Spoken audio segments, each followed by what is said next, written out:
Last week I gave you a woman birthing a fully grown human male, and I was looking at my movie collection and thinking, how do I top that? Have I peaked after only 4 shocktacular movies? Of course no, I'm peaking at number 5. What if I told you I own a movie that stars naked space vampires with Patrick Stewart chewing every piece of scenery within a quarter-mile radius? You'd instantly demand I take a look back at it, so here is Lifeforce, an entirely rubbish name for an awesome movie. Lifeforce is a 1985 British science fiction horror movie produced by Cannon Films. For those of you who don't know, Cannon Films were a film production company well known for being the finest purveyors of low-budget, straight-to-video B-movie schlock, but were mainly infamous for the Death Wish series and Chuck Norris action movies set in Vietnam. This model of buying the lowest of the low scripts, rushing them into production, then using the profits from one film to fund the next, had been hugely successful and fairly profitable. But the two Israeli cousins, Golan and Globus,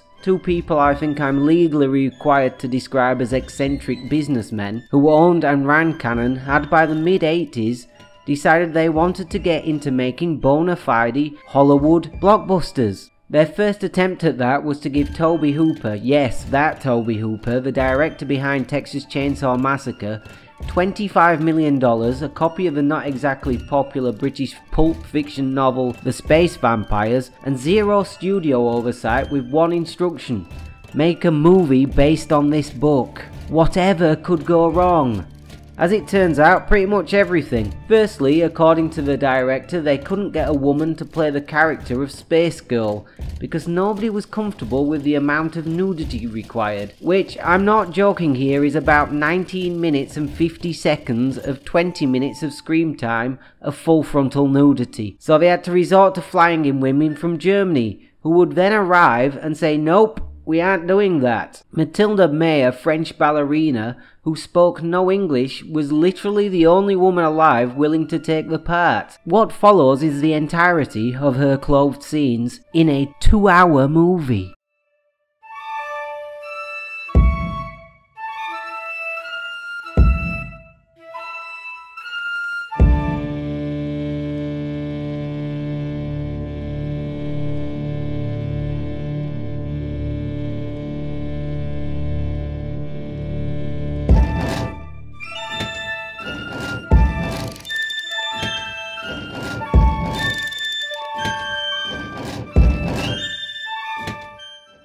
Secondly, the movie went over schedule and ran out of money, so they didn't even get a chance to finish filming some really important scenes, if one of the actors is to be believed. The scenes they did get to shoot were a nightmare because the incredibly complex for the time special effects kept breaking down, and when the film was finally finished, the studio cut 12 minutes of it and dubbed over the British actors' performances for the American market, because that is always a great idea. Oh, and at the last minute, they changed the film's name from Space Vampires to Lifeforce, because they thought Space Vampires made the film sound too much like the B-movie schlock they wanted to get away from making.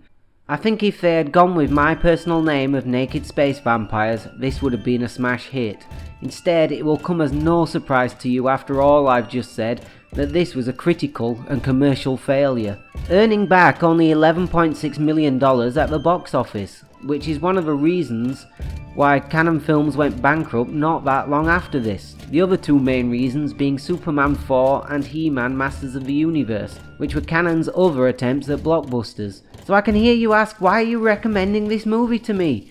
Because I want you to imagine a feature-length episode of 1980s Doctor Who with a $25 million budget, directed by the man behind Texas Chainsaw Massacre, and the Doctor's female companion is an entirely naked space vampire who's gone rogue and is hell-bent on causing chaos in London.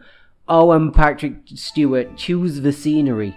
Yeah, it is entirely as awesome as that sounds. If you enjoy this video, please give it a like, comment and subscribe. As always, spoilers lie ahead, so if you don't want this one spoiling at all, you've got 1 second to turn off before I spoil the opening shot. I've never read the book, but I happen to know that the mission to Halley's Comet is a change from it. It was a Tobe Hooper edition, as Halley's Comet would be passing Earth in 1986, just after this movie was going to be released. Originally, the space vampires lived in a floating castle in the asteroid belt. We found a giant looking menacing penis floating behind the comet. What should we do, sir? Let's go inside it, of course. The visual effects of this movie do look amazing, I have to admit. I'm a sucker for practical effects. It's unsurprising they're this good though, as John Dykstra, an Oscar winner, worked on them. Giant bat aliens, dead, I hope. Quick, one of you stick your head right in there just to make sure it's dead. Oh good, they are actually dead this time, that's lucky. There's something there. 3 naked people. Let's take them back with us, because whatever could go wrong. 30 days later, shit has gone very wrong. They've lost contact with the Churchill, so they send a rescue mission, and everyone is very much dead. Except those mysterious naked people. So obviously, let's take them down to Earth, because that won't have a single consequence. Every man in this film is thirsty as all hell for Space Girl, and so they leave her alone with a 20-year-old man, who goes in for a little bit of sexual assault on this presumed dead woman. Oh shit, she is alive, and now he's dead. Hello, Professor Velarde here. I'm calling at Dr. Bukovsky's orders. Get me the duty security captain now. Don't worry, a naked girl is not going to get out of this complex. Now, I've never been a soldier in the British military, but when confronted by a naked space alien in the form of a highly attractive young woman, I too would try and attract her with my half-eaten biscuit. Zombies! We've also got zombies! That's the thing about this movie, it starts as a grand space opera, now it becomes more of a detective-style film in the vein of Morse, and then at the end it's a straight-up zombie chaos apocalypse movie in London. Now she has clothes. You lied to me, movie, because Space Girl is never given any clothing in this. Carlson, the commander of the Churchill, is back, and reveals it was him who set fire to the ship to try and stop the naked space vampires escaping and getting back to Earth.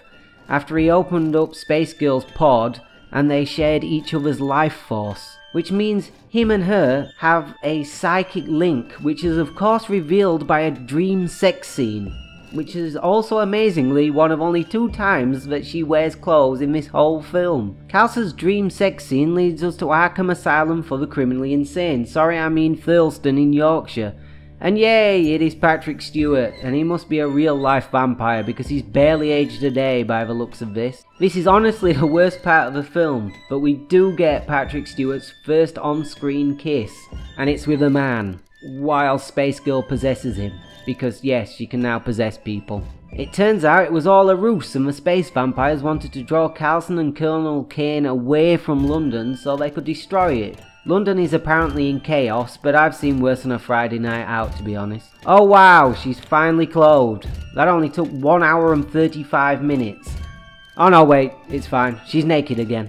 It turns out the space vampires have been to Earth before, I presume returning every 78 years with Halley's Comet, which is something they actually get wrong in the film. Halley's Comet only returns every 75 or 76, which makes 0 sense, as people actually live for 78 years, and some people even longer than that. And naked space vampires who drain your life force, creating a zombie horde, is the kind of thing people tend to remember. But it does mean we have a single weapon that kills them very easily. The end. I've seen Lifeforce multiple times at this point, and every time I watch it, I'm left wondering to myself, in what universe did anyone think this was going to be a general appeal, wide release blockbuster?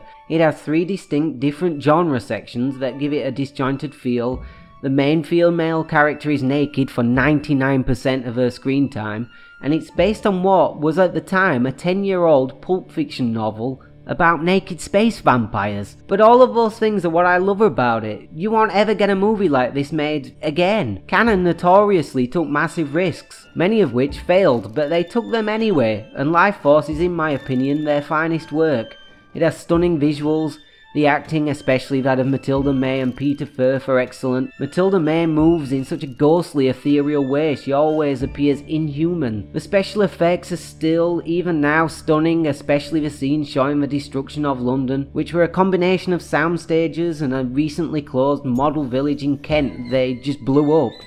It is just good high budget schlocktacular fun throughout, and I highly recommend you watch it at least once in your life.